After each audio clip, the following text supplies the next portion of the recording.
L-eks Ministru Ostingat ikkonferma li l-familja ta' George Farrugia tagħtu donazzjonijiet tal-kampanja elettorali u ddikjara dan fl-laqgħa tal-Kumitat tal-Kontijiet Pubbliċi li matula qal ukoll li kien qabel li George Farrugia jingħata proklama brabta mal-iskandlu taż-żejt.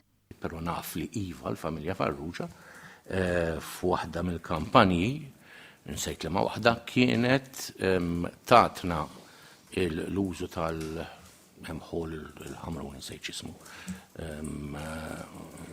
qudiem il-Knisja biex nużawha receptions. As far as I know, u probabbilment, però ma nistax ngħidlek jien, fi żmien l-elezzjoni konna nużaw xi karozzi biex inġorru il-votanti. Jirriżulta li Ostingat irċieva wkoll flus għall kampanja elettorali tiegħu.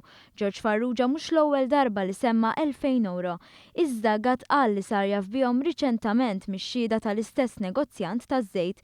Mistoqsi kif jista' jkun li ma kienx jaf b'donazzjoni ta' 2000 euro, Gatt qal li kellu nies oħra jieħdu ħsieb dan l-aspett tal-kampanja, mitlub jgħid min u ma rridx jidħol f'dettall għalkemm jirriżulta li d-Deputat Nazzjonalista Claudio Grech kien wieħed minnhom. Allura minnu l-persuna jista' jgħidilna?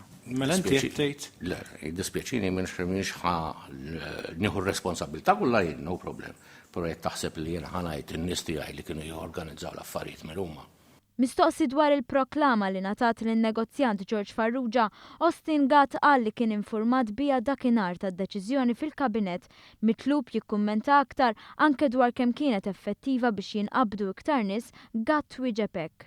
U jien ħanajx fil-passat bid-deċiżjonijiet li ħadd issa ħadthom dak iż-żmien der li għamilt skont il-kuxjenza tiegħi l-aħjar ħaġa li stajt nagħmel.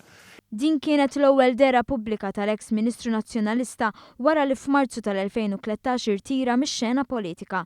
Fiha kkonferma li bħalissa jaħdem ma' wieħed mill-aħwa Healey.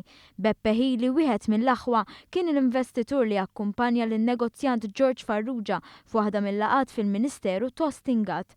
Ostingat kien mistoqsi dwar id-deċiżjonijiet kontroversjali li ttieħdu fi żmien meta kien Ministru u wieġeb li m'għandux rimors għal mod kif tmexxew l-affarijiet. I have no regrets. Assolutament.